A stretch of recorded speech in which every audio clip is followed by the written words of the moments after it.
Thank you so much, everyone, for joining us. It's an amazing journey. It has been amazing.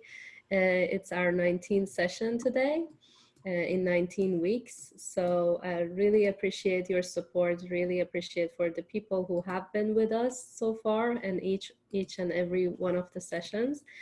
And so a great appreciation to you guys. Just a bit of housekeeping. As I mentioned, make sure that your audio is on mute throughout the session so that everyone could hear us well.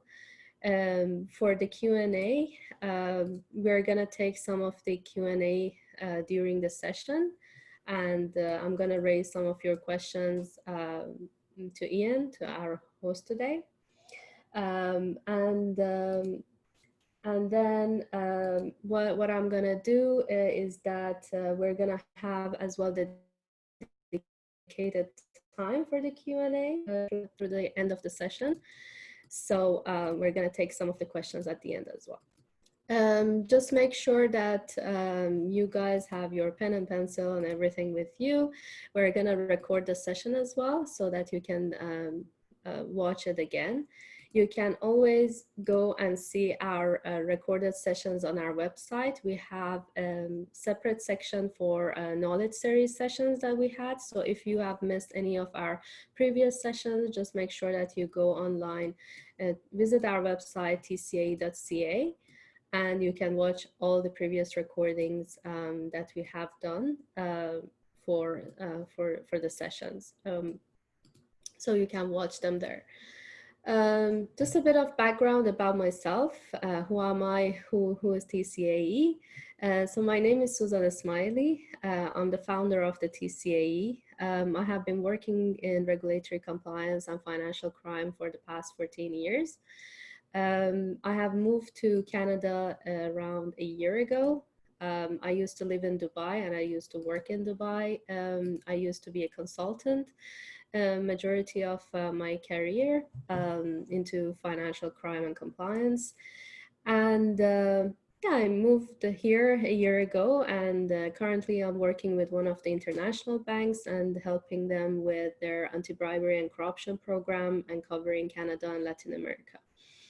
About TCAE and who we are, we basically started 10 months ago, the TCAE, or Toronto Compliance and AML Events.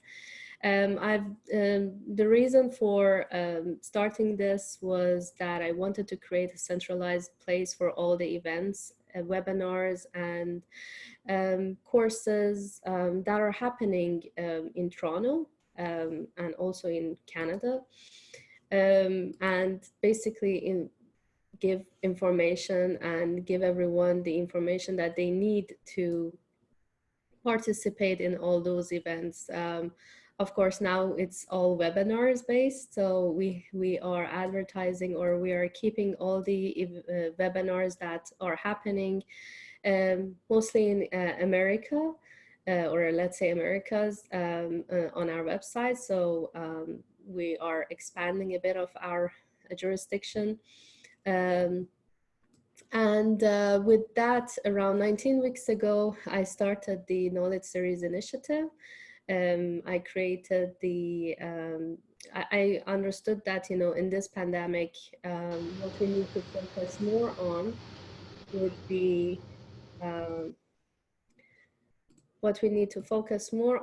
be, you know, to our education and ourselves, rather than be down and think about all the negative things. So with that, I've asked some of our industry experts and guru to come and share their knowledge and experience with us.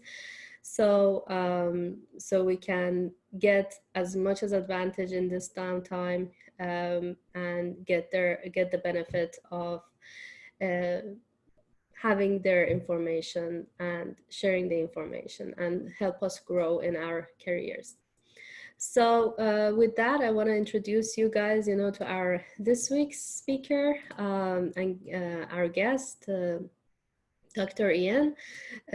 He's one of the greatest experts that we have in the industry and in Canada. He is He is well known to many of you. Perhaps if you have been known to Seneca, one of our colleges here, you definitely know Dr. Ian very well.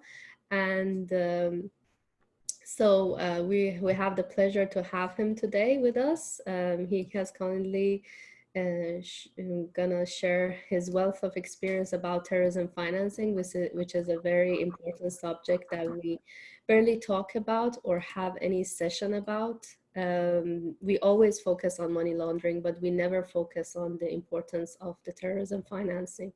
So that's why we thought that he's the best expert in this area. So we're gonna have the session today, which he's gonna walk us through. Before I hand over to Ian, I have a couple of announcements that I wanted to share with you guys. One is that we have decided to do our knowledge series session on a bi-weekly basis. So we're not gonna have any more sessions next week. So we're gonna have in 2 weeks. So our sessions are gonna be bi-weekly from now on.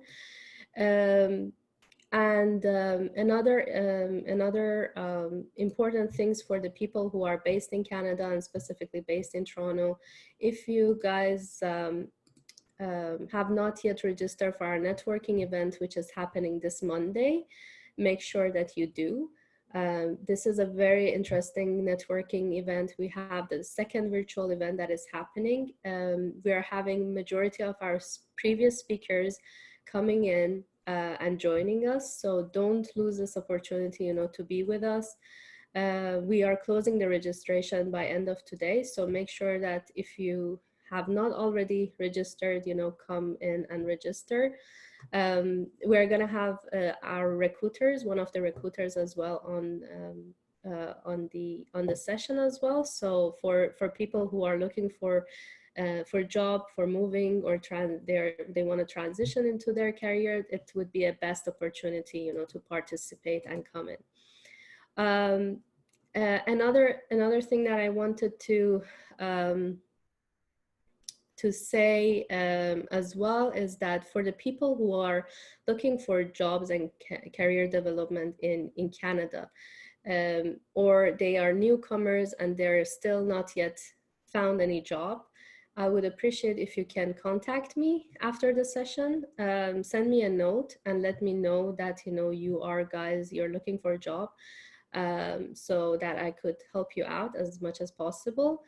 And then the last note that I wanted to tell you is that we are trying to improve our website, and we really appreciate your feedback and testimonial about our sessions. So we would appreciate if you could write down some of the feedbacks that you like. We like to improve. We always looking forward, to great feedbacks and testimonials to make us do better all the time. And then we are gonna post your name and your title and information on our website, and put your testimonial on our website. So there would be a link to the form that you can fill in.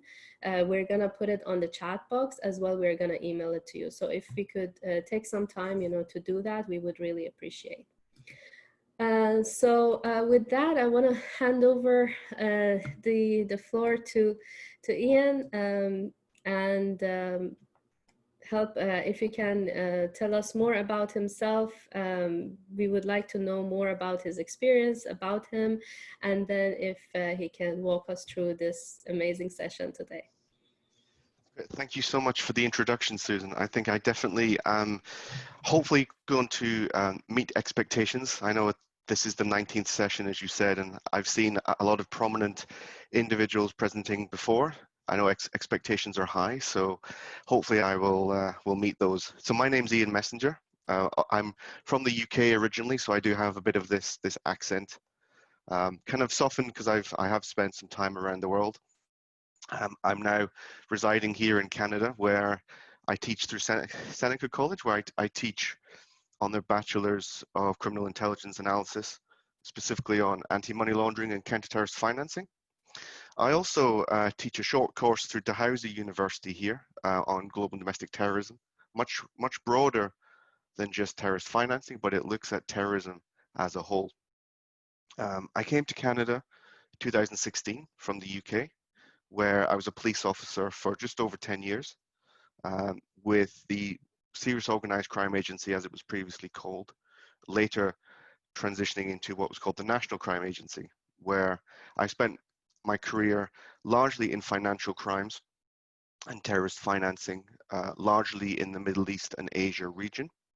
So investigating those predicate offences that did have a terrorist financing money laundering aspect that had an impact on the UK.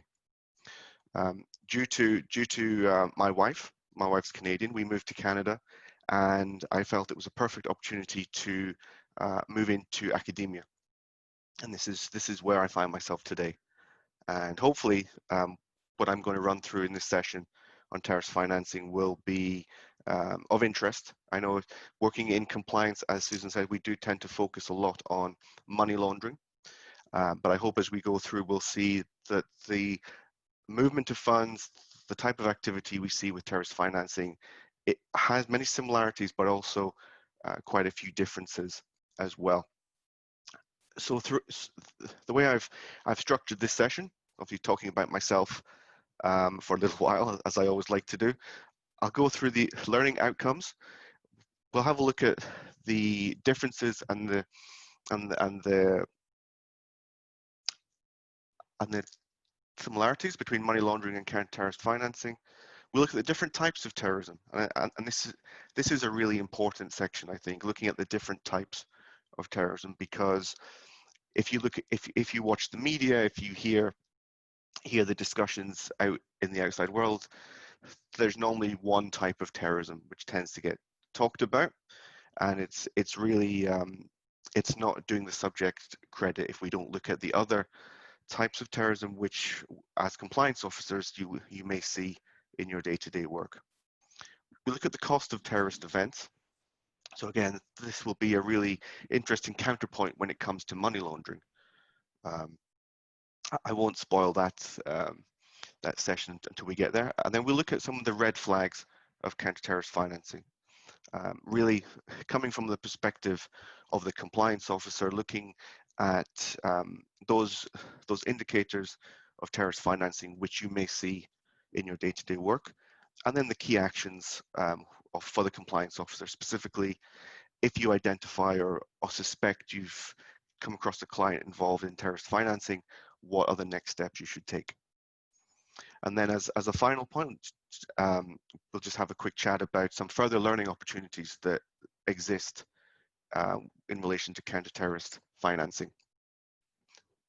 So the learning outcomes for the course, I tried to keep them as focused as possible. So really to understand the difference between money laundering and terrorist financing. As I mentioned, there are some crossovers, but there are quite a few differences which really impact how we approach those cases as compliance officers or as investigators.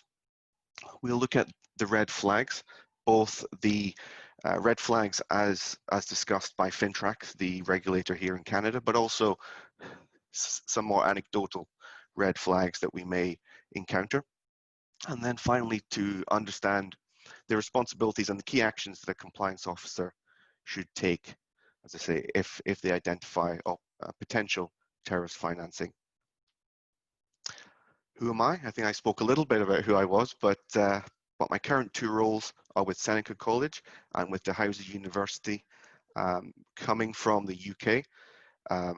Having spent time in Afghanistan and Pakistan, have a bit of an international experience, and that's really why, having seen the attendee list today, seeing the global nature of the attendees, it's really encouraging seeing the diverse range of individuals interested in this subject, and hopefully when we get to the question and answer session, we'll have some interesting discussion, because the issue of terrorism is not solely linked to one region, as I hope will come across as we go.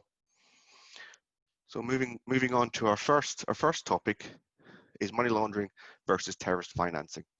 So the key differences I've tried to summarize on this first slide is when we think of money laundering, we're looking at proceeds of crime. We're looking at funds which have come from some sort of predicate offense or some sort of criminal conduct. And this is typically what we see financial institutions looking for money laundering. When we look at terrorist financing, we still have movement of funds. We still see transactions occurring in customers' accounts, but we don't necessarily have a source of funds which is a concern. We might have legitimate funds that are being used for terrorist financing, for terrorist events. And I heard, when I was younger in my career, I heard this great distinction that proceeds of crime is how we describe money laundering, but proceeds for crime is how we describe terrorist financing. And that's really because the source of funds for both aspects are often quite different. That's not to say that there can be criminal conduct for terrorist financing, but with terrorist financing, it can be legitimate funds. For example, funds from payroll, from individuals' natural wealth, from their payroll, they can be used for the financing of terror. So as a recap, and I know the experience level in the room, I really won't dwell too much on what is money laundering, because I think a lot of people could describe the three stages much more eloquently than I can. But obviously money laundering, placement, layering, integration, very much a linear process, 3 stages. We always see this in money laundering because we always have placement, we always have the introduction of criminal conduct funds into the financial system. With terrorist financing, it becomes a little bit more complicated, a little bit more nuanced, and there's actually 5 steps from the terrorist financing model. This is sort of an industry standard of the 5 typical steps that we see, or we could potentially see, I shall say, because as we go on, you'll see that not all steps occur every time. The first step, which must always occur in terrorist financing, is the acquisition. So this is the collection of resources. And I say resources because as we'll discuss, when we look at terrorist financing or the funding of terror, which may be more applicable, it's not always financial. You know, we might see non-financial resources being introduced in order to support terrorist events. This could be in the form of equipment, vehicles, housing, transport. It's not always cold hard cash, as it were. So the acquisition stage is very much that low level, the collection of resources, often by individuals. Then we see the aggregation step. So this step is the pooling of resources from all these potential individuals into maybe one single point of contact for the organization in a country or in a jurisdiction. From the compliance officer perspective, you might see a customer having an account receiving a lot of funds from a lot of third parties. This is what we might consider the pooling of funds. At this particular stage, you might start to see a little bit of adverse media on the customer or on the organization. The aggregation step may not be an individual. It may be a non-profit organization. It may be a charity. That's always something to consider when we are dealing with the non-profit sector, the value of negative media, the value of external research in identifying actors of concern. It's also worth noting that in these first 2 stages, stage 1 and stage 2, the individuals or the non-profits or the charities may not be fully aware that their funds may be used for terrorist purposes. In certain parts of the world, in certain jurisdictions, humanitarian efforts, organizations which are promoting humanitarian efforts may be corrupted somewhat funds may be diverted from the original purpose that the individuals are moving their funds towards. Then we see the third step, which is what's described as the transmission to the terrorist organization. So this is very much moving the funds from the collectors, from the aggregators, and moving those funds, those resources into the hands of of the of of the terrorist organization as a whole. This may be the high level structure, the high level organization. It may not be those individuals on the ground who are looking to commit the actual acts. Um, this is where we see the fourth step being introduced, the transmission to the operational cell. So this is the stage where funds funds or resources, I should say, which are in the possession of the terrorist organization are then forwarded on to an operational cell for them to conduct a certain event or a certain action that has been sanctioned by the terrorist organization. Then we see the final step, which is conversion. So this may be, or this typically is um, the conversion of funds or the conversion of resources into goods and services which are needed for the act of terrorism, which the group is looking to carry out. So this typically could be taking the financial resources which are filtered through from the individuals, from the points of contact in the jurisdictions, and purchasing equipment, purchasing vehicles, purchasing um, you know, travel itineraries, travel documents, uh, precursor chemicals, which are required for the acts themselves. Uh, whilst I've described 5 steps here, it's important to know that it's not always a linear process. Various different terrorist structures, terrorist organizations can have different fluidity between these 2 steps. For example, smaller organizations or smaller cells may not have the stage 3, the high level organization that is coordinating multiple cells. You may just have one operational cell. So we see the funds being collected by individuals, maybe going to a point of contact, but then being directly transmitted to the operational cell, who will then move on to the conversion stage, purchasing, transferring those funds, those services into something that they can use for their activity. And the final example of terrorist financing I wanted to mention was the lone wolf scenario. Lone wolf scenario, something that we are seeing more and more of throughout the world, where we really only need 2 stages. We need the acquisition stage and the conversion stage. There is no complexity in the operation. It may be 1 or 2 individuals. They acquire the resources that they need for the act, and then they convert those resources into the items they need to commit the act. Some examples could be, for example, in the Boston Marathon bombings that we saw, very much a lone wolf type scenario. Lone wolves often we see changes in behavior, which we'll talk about later on, where there may be some red flags that we can identify that a client maybe has become self-radicalized throughout their time, maybe making some lifestyle changes, which could indicate potentially moving into a lone wolf or lone wolf sympathizer position. I think it's really important at this point to discuss what I mentioned before about how the funding of terrorism may not always be financial. And I know the title of this session is terrorist financing. I think more appropriately, the funding of terrorism would be a better title. And I do apologize for that. I should have changed it, because we do see, as I say, the funding of terrorism that may be non-financial. And the reason why I also include this in this session is that we're still talking about actions that may be tied to transactions that we see in our customers' accounts.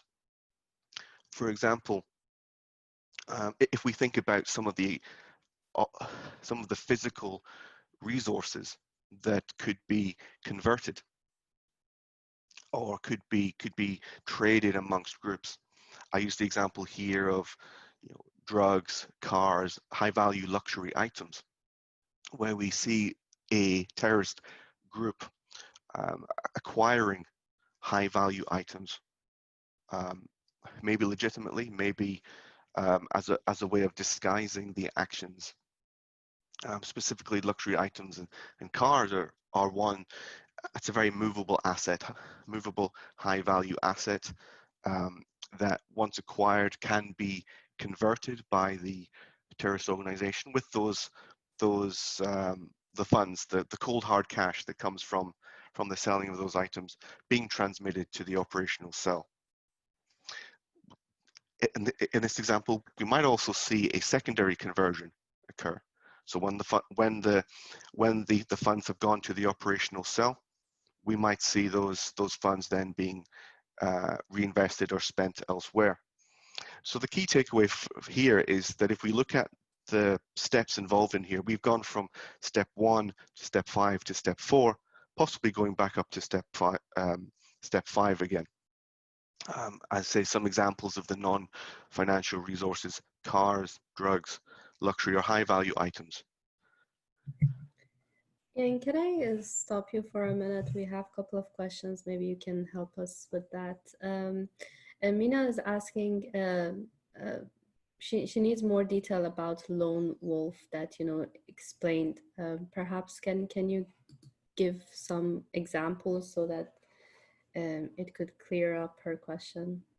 Sure. So the term lone wolf is typically used for an individual who's acting on their own or acting within a small group to commit an act of terrorism. So in in these types of scenarios, we don't see your large terrorist organizations. We don't see your ISIS. We don't see your Al Qaeda. We don't see those kind of networks. We see individuals who have been inspired by those organizations. So we don't have an official affiliation between the individual and the organization.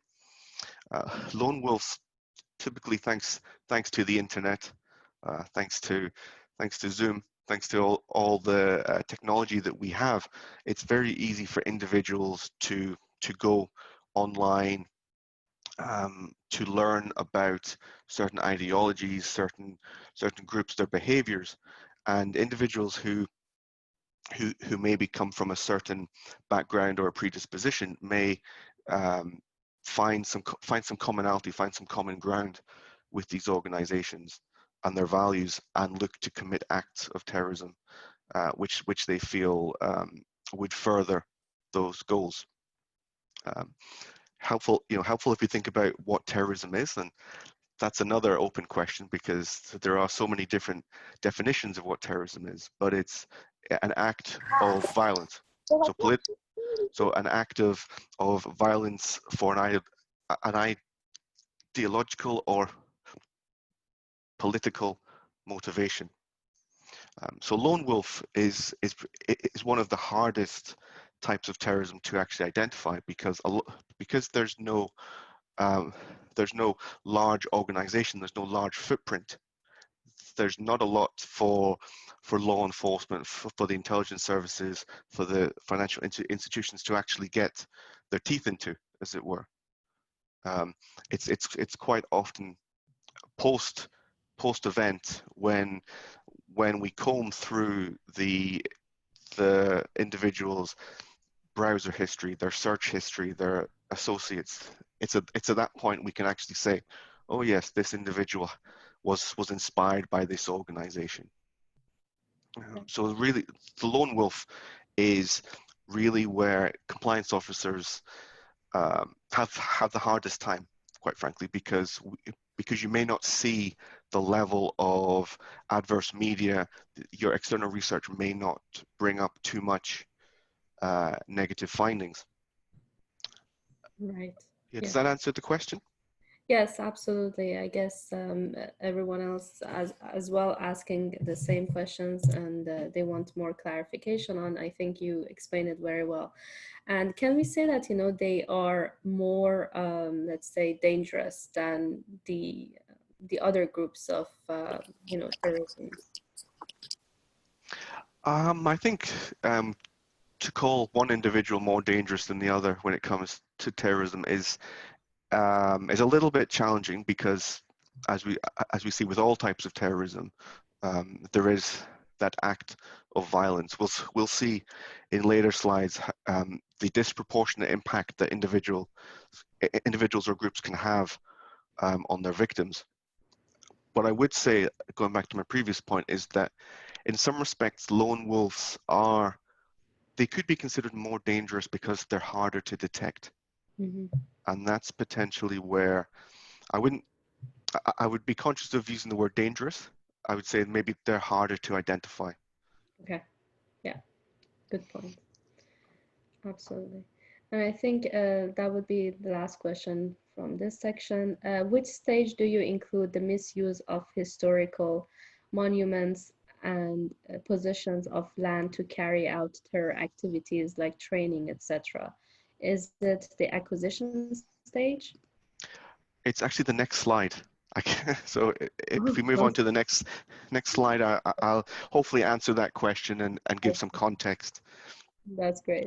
Uh, Okay, so let's move so to take that point about use of land, the use of terrorist training camps, one of the key considerations, or one of the key factors for a terrorist organization is funding. And a lot of organizations we see will try and find means of having regular sources of income. So this can be through the possession of land, through the possession of small industries, even large industries. Um, so identifying regular sources of income can be very effective from the perspective of the compliance officer. So if I give the example of car rental, property rental, here are assets that the group may have acquired through stage one. So they have physical assets which they could potentially dispose of at any point in order to fund their activities, but they also present the opportunity to have that regular income stream. So, for example, car leasing, car rental, property rental, small industry. We see acquisition, aggregation, transmission to the organizational group, and then conversion. I give the example here, and hopefully this will answer the question, of Osama bin Laden. Osama bin Laden, him and his family have large construction companies, legitimate construction companies, or his father did. Osama bin Laden had the Bin Laden Group. Um, his organization built a series of construction projects in Sudan. So built a lot of infrastructure in Sudan, which the Sudanese government could not afford. So as a means of payment, the Sudanese government gave um, large portions of land to the group. This particular land um, was largely used for farming activities, so producing a stream of income for the group. Because when we look at the financing of a terrorist organization, it is very much akin to a business. There's a lot of expenses. It's not just the individual act of terrorism itself. There's salaries to pay. There's equipment to purchase. There's equipment to maintain. There's logistics. So having a regular source of income can be very key. So to go to the question that was raised, very much the acquisition and the aggregation stage would be that out in my research because I didn't. where the use of land could occur. And this is the example here of land really does throw up some challenges for the compliance officer, because these organizations may have legitimate footprints. They may be legitimately registered businesses. They may have all their paperwork in order. So very, very hard for the compliance officer to identify where the movement of funds could be of a concern. It's really later on in the conversion and transmission to the operational cell, this is where we might see some of the adverse media, some of those red flags that we'll discuss later on. Moving on to, I think, the types of terrorism, and this is something which I'm very passionate about in all the courses that I teach on terrorism, is that the default view in the media and in discussions and in politics quite often is terrorism is Islamic terrorism. You know, that's the media favorite. That's the type of terrorism that gets the airtime. But really, to equate the two would be misleading, because we certainly see a wide range of different types. In my course, Global and Domestic Terrorism, this is the key distinction, because when we look at religious terrorism, we also see Christian fundamentalism having some aspects, certain groups affiliated to this religion. We see, for example, anti-abortion terrorism in the United States. That's very much a keen example of this. And again, it's misleading to, or it's not complete to say terrorism is associated to religion. So with a lot of actors, the religion aspect just plays a very small part. It's rather the individual has aligned themselves to a particular group that they have some shared values. We also have state and anti-state terrorism. So state terrorism, very much in the name, where agents of the state commit acts of terrorism against their own people. So the organs of the state use state actors to suppress their populations, to commit acts of terrorism. And on the flip side, we have the anti-state terrorism, so looking to overthrow the governments or the state apparatus. And then finally, one of the key types of terrorism I like to discuss is the political and the ideological terrorism. So this is, in today's political language, the left wing and the right wing terrorism, where the acts of terrorism are motivated by certain ideologies. So again, really showing the different types of terrorism, showing how these types of terrorism may, when we look at the red flags of terrorism by FinTrack and by industry, it's not a one-size-fits-all approach. And this is really also showing how terrorism is a global issue. Moving on to the cost of terrorist events.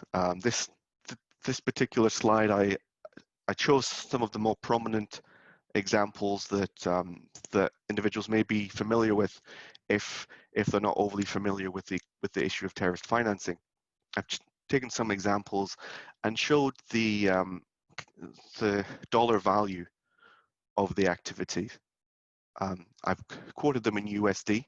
I know that this is a Canadian forum, but these are the USD values. And I think if we look at all of these examples, we can actually see that the cost of terrorist events is relatively low. So much so, we look at the Boston Marathon bombing. That cost around 500 USD. The Boston Marathon bombing, two self-radicalized brothers using pressure cookers to turning pressure cookers into explosive devices. Very much the lone wolf scenario, individuals who were self-radicalized. Whilst we did see larger terrorist organizations try to claim credit for these acts, it really was identified through the subsequent investigation that they were self-radicalized. And I want to use this example to show the force multiplier effect of the lone wolf. So here we have two brothers where using pressure cookers, they caused the death of 3 individuals, but also caused injuries to what was identified as 264 individuals who were attending the Boston Marathon. So here we see the really disproportionate impact that terrorist individuals can have. We look at another example in Kenya. We look at the 2013 Westgate Mall attack. This was a group of 4 gunmen that stormed the Westgate Mall, very popular with the expatriate community in Nairobi. Cost of this action was roughly around 5,000 USD. 4 gunmen resulted in the deaths of 71 individuals, with a further 175 individuals injured. So again, we really see the scaled effect that individuals here can have. We look at some other costs here, very similar. 2005 London Underground bombings, 2004 Madrid train bombings. Still 10,000, 11,000 USD. The most prominent example I mentioned was 9/11. That's an example that we're all familiar with. We're all familiar of the size and scale of that atrocity. I think what's always interesting with this example is the cost of everything, $500,000. If we think about some of the money laundering activities that our compliance officers may report in SARS or STRs, this is very small change. This is very small compared to some of the hundreds or thousands or the millions of dollars we tend to see in money laundering.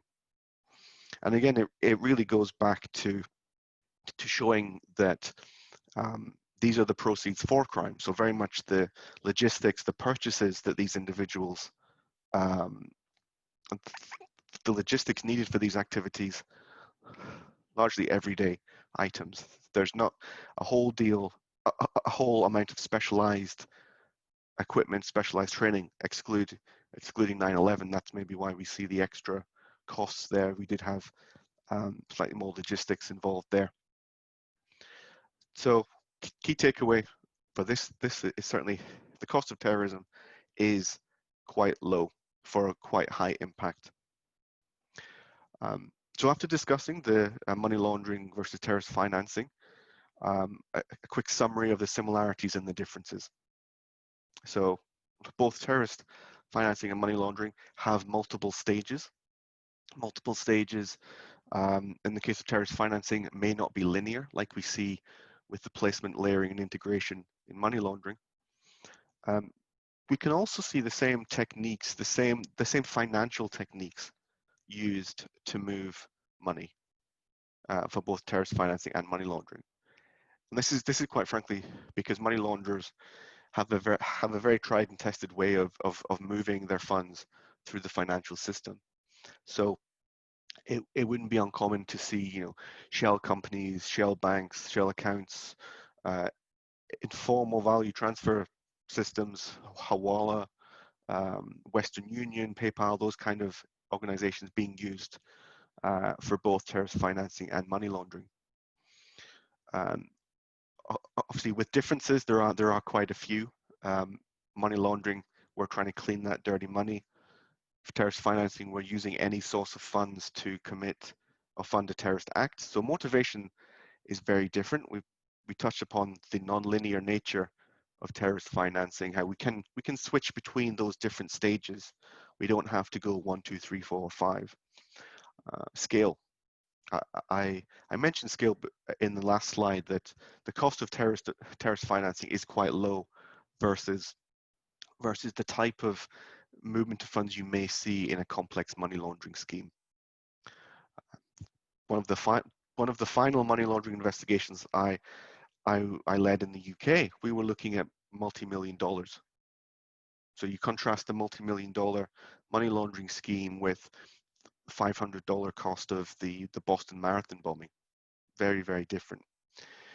And in terms of the funding of terrorism, it's not always financial. As I mentioned, there's a number of examples where resources can be acquired by the group to generate regular income, or also to provide something that can be converted at a later stage. Moving swiftly on to red flags. I know we've gone over slightly. So red flags on this slide very much taken from FINTRAC, the Canadian regulator for and receiver of suspicious transactions report. So often this can be summarized, I guess, in location. So location and purpose. So one of the key indicators is transactions involving high-risk jurisdictions, close to or involving where there are terrorist groups or terrorist actions being taken place. My key point for this is it's important for compliance officers to know what's going on in the world. So to have an appreciation of the geopolitical situation where their financial institution or their customer base operates. And this may not be those standard countries you see in the media, for example. It will also include those jurisdictions in close proximity, those transit jurisdictions as well. Accounts opened by entities that have adverse media. So as part of the client onboarding process, I know there's a number of KYC and CDD analysts on the webinar. That's very much part of the name screening onboarding process, checking the names of entities against adverse media lists. Again, over time, something to bear in mind that the purpose of an entity can change, and it's not uncommon for entities involved in terrorist financing to name themselves very similar to legitimate organizations as a way of confusing potential donors. So going back to the acquisition stage, I mentioned that individuals may not always be aware that they're donating to organizations involved in terrorism. It may be with a sleight of hand, with a slight variation on a legitimate name. A customer or a client is sending funds to the wrong entity. Purpose of funds not consistent with the stated aims and objectives of the organization. This is where your compliance officers really might see some transactions. If you have, for example, a humanitarian organization involved in, food supply, the purpose of the entity is to supply food and welfare to populations in a certain jurisdiction. But the transactional activity you're seeing, they're buying plane tickets, they're buying properties, they're buying, high value items. Maybe that doesn't gel with the purpose. Raising donations in an unregistered manner. So if you have a charity entity on your books and they're receiving funds, they should be registered with the appropriate regulator in your country. That's often a quick search that can be conducted. And finally, in this slide, if there's adverse media on the customer, and this can be through open source, this can be through industry watch lists, but also can be through law enforcement. Here you might also, from a transactional perspective, you might see international travel, you might see online banking logins from jurisdictions that are maybe not typically associated to that customer. And finally, from FINTRAC, a little bit of a repetition, but transactions on behalf of your client with entities that appear adversely. The media sanctions list. This point, as I say, when we have individuals donating to entities, a slight variation on the entity name could mean an individual unwittingly is sending funds. So this does indicate that sometimes clients may not be knowingly involved in terrorist financing. law enforcement may provide your financial institution with information. This could be through informal channels. This could be through a production order. If your financial institution has a law enforcement liaison, for example, they may supply information to you. You may, as a compliance officer, see travel-related purchases in your client's account, which may be linked to high-risk jurisdictions, jurisdictions close to high-risk jurisdictions, or this could also be a change in behavior as well, very much linked to the lone wolf scenario that I talked about before. If you have an individual that previously has shown no interest in travel to certain jurisdictions that have been identified as linked to terrorist activities, and they're suddenly purchasing airline tickets, they're making payments to embassies or consulates, they're stocking up on goods that they may not be able to acquire in those jurisdictions. One example I recall from my time as investigator is seeing high value purchases at drugstores and grocery stores. Lone wolves were stocking up on medicines and medical supplies as a precursor to traveling to jurisdictions that were involved in armed conflict. If your financial institution has policies related to external research, social media is a great source of information. An individual may espouse certain beliefs, certain commentary on their social media profile. You may also see a change in behavior on social media. Again, social media is always that tricky one when it comes to investigating, that you have to determine the value and the weight of the information, the fact and fiction. And the final point from FinTrack, very much a repetition of other ones. It's, the client is donating to organizations or causes where there is negative media.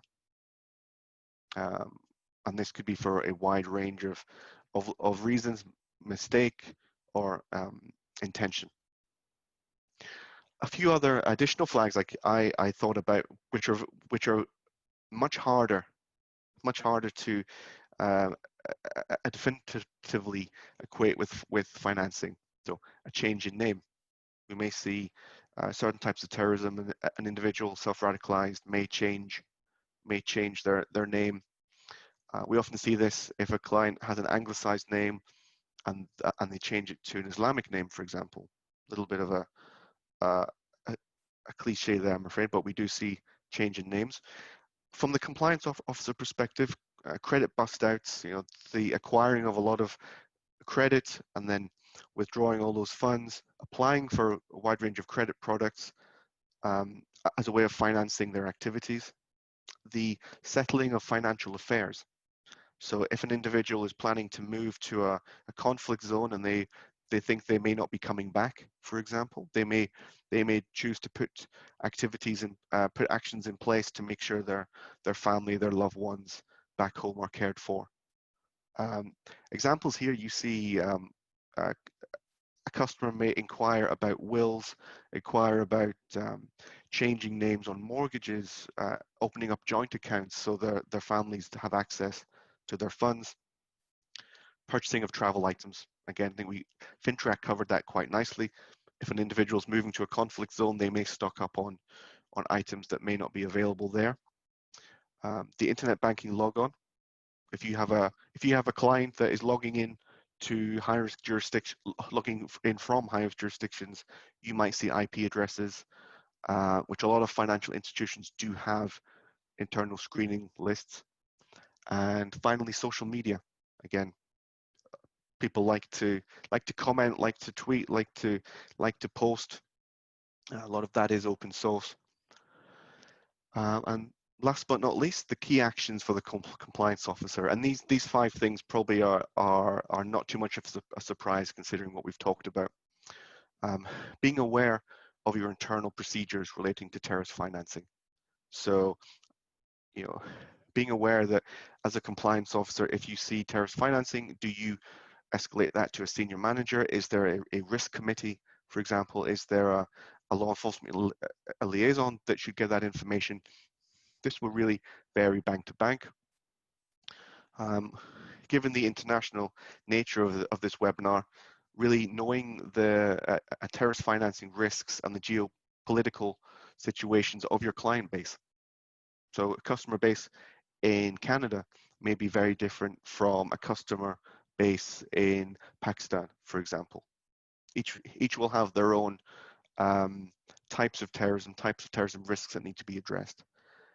And really, when it comes to knowing your clients, knowing your entities, the importance of good KYC and good CDD. You know, is the individual acting or conducting transactions how we expect them to? Is the organization or the entity operating in a manner that was consistent at account opening or throughout the CDD refreshes?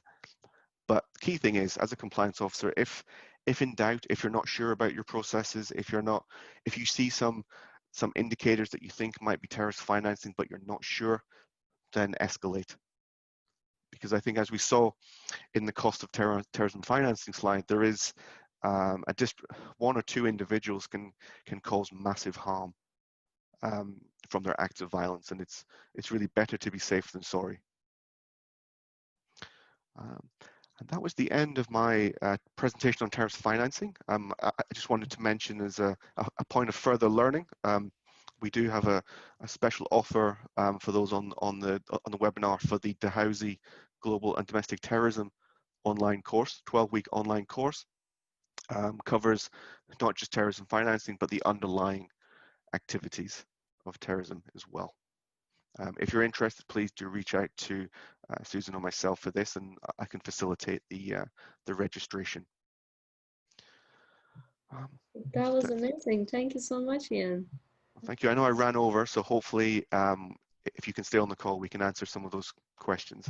Yeah, sure. No worries. I guess if anyone has to rush off, you know, they can watch the recording, but we can take a couple of questions and yeah, we're gonna have perhaps another 5-10 minutes more, you know, to go over the questions. So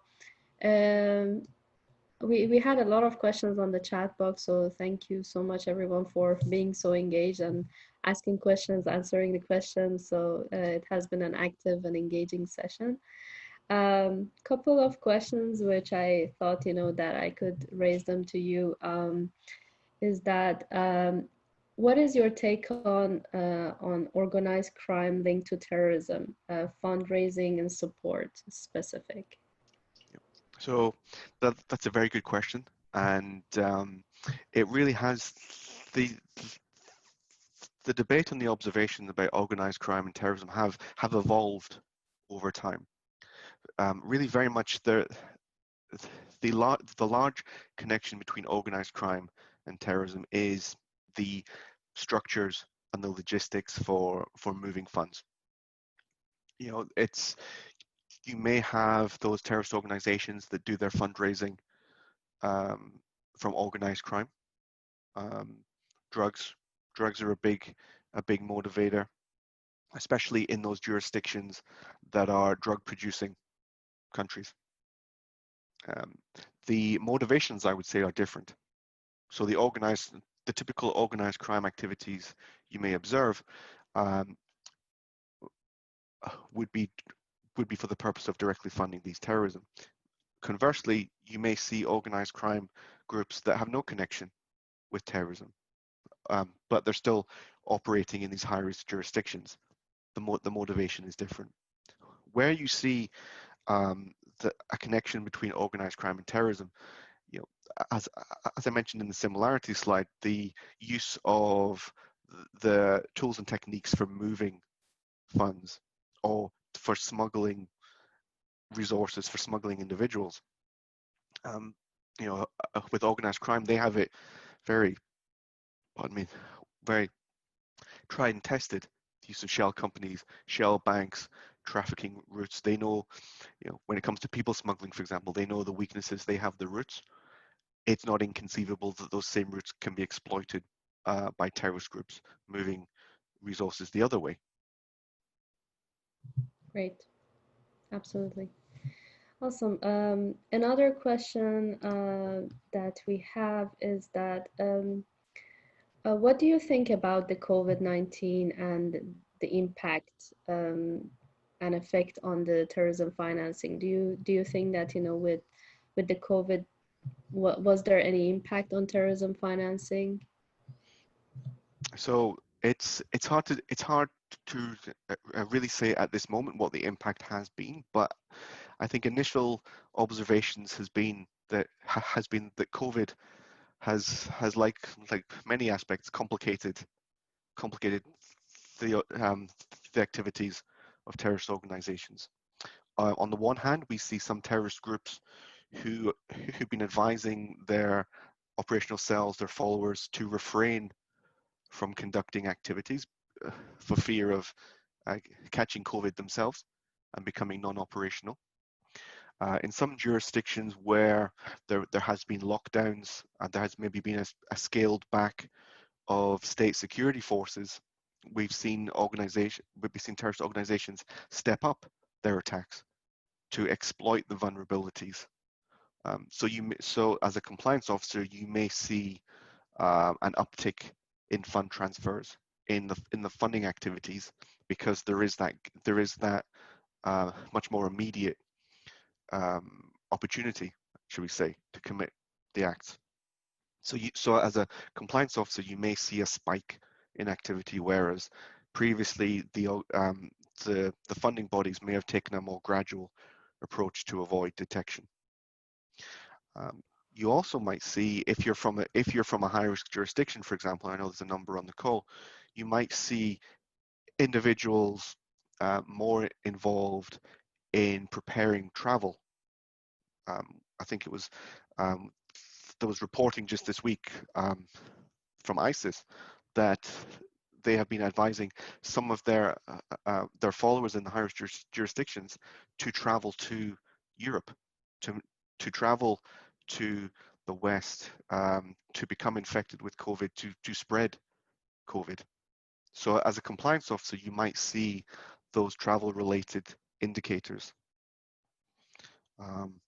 Again, it's something which, if you were to ask the question in a few months or next year, once we move out of COVID, and once minds much more educated than I can look into this matter, we might find a good answer for you.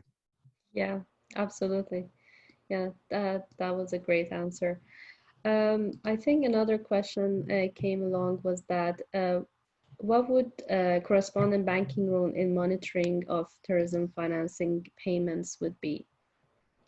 Correspondent banking is always the challenge, whether it be for money laundering or terrorist financing, especially, you know, if you have those nested correspondent banking relationships. So one of the big challenges is, as many of you will know, with correspondent banking, is the lack of oversight, the lack of awareness of some of those counterparties. So really, with terrorist financing, there's two, and correspondent banking, I would say there's two key aspects that compliance officers or financial institutions should be aware of. Having strong internal processes for transaction monitoring, sanction screening, the adverse media screening against your the payments and transactions that you're seeing, but also to have very robust onboarding, very robust ongoing CDD of those correspondent banking relationships. So, you know, obviously with correspondent banking, a lot of the onboarding and the relationship management is passed off to the other financial institution. So having confidence in the abilities and the internal processes is key.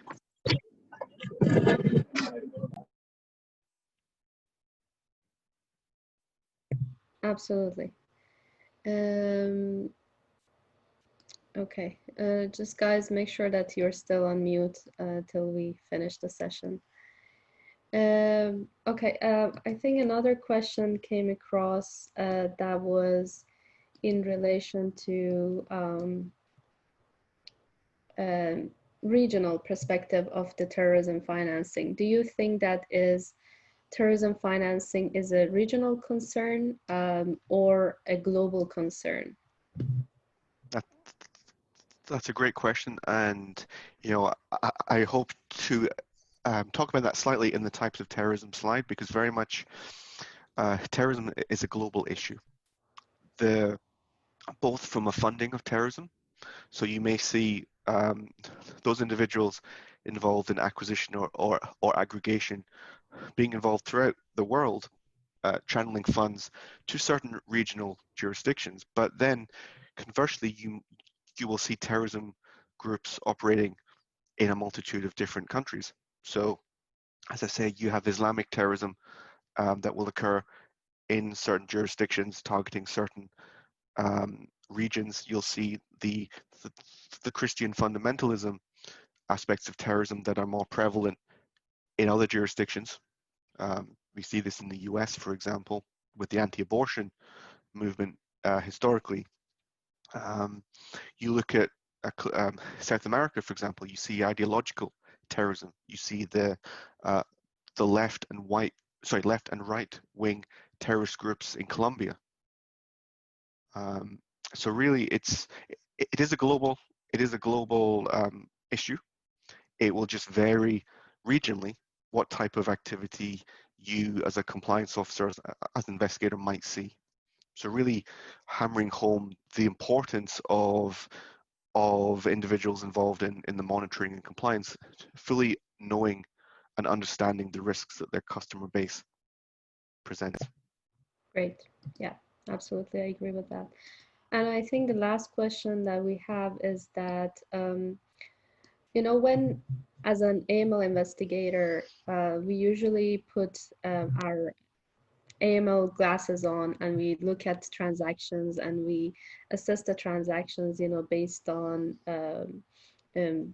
our knowledge about AML. And also we look into to terrorism financing, but not as much as we look into AML from that perspective as an investigator. So my question is that what do you see that from an AML investigator? What do you think that is more proactive that they should do to basically detect the terrorism financing? What kind of glasses basically we have to put on, to look into transactions and pick that up and say that, okay, this is a terrorism financing, this is a red flag from that perspective? Yeah.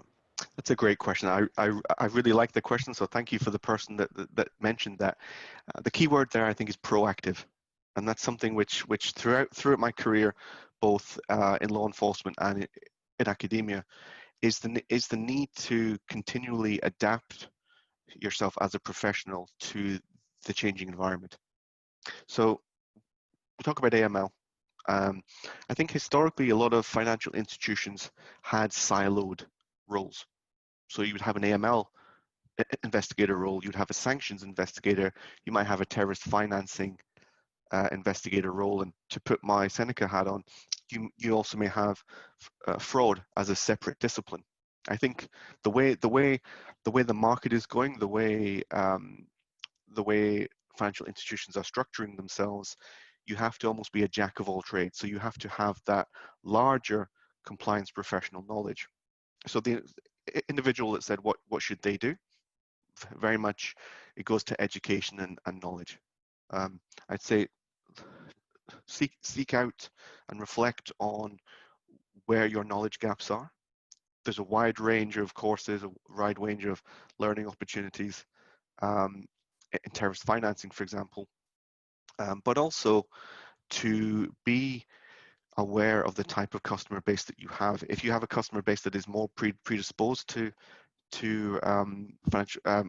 terrorist financing, maybe that's something you want to upskill yourself on the politics as well.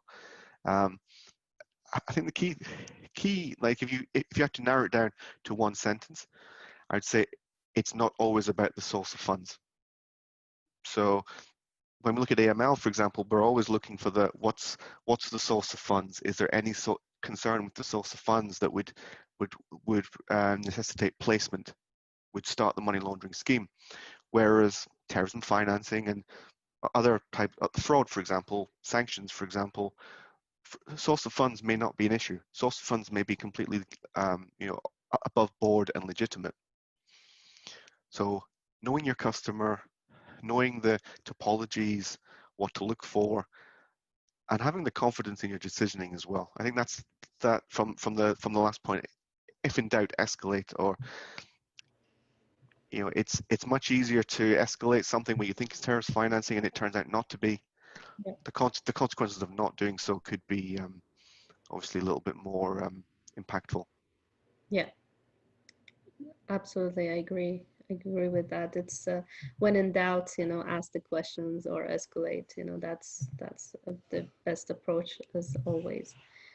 That's great. I think we can conclude the session. Thank you so much, everyone, for staying longer than usual, and thank you so much, Dr. Ian, to go through the session and give us an amazing information about terrorism financing. I learned a lot. Thank you so much for that. And also thank you so much for giving TCA members exclusive discount to your course. I think that is something that,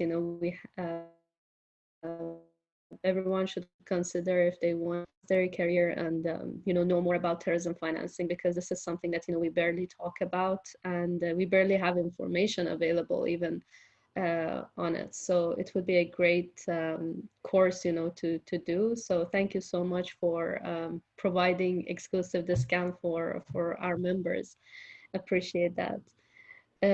So with that, I think we can conclude the session. Thanks, everyone. And for those who have registered for the full subscription, we're going to send you the link for the knowledge test.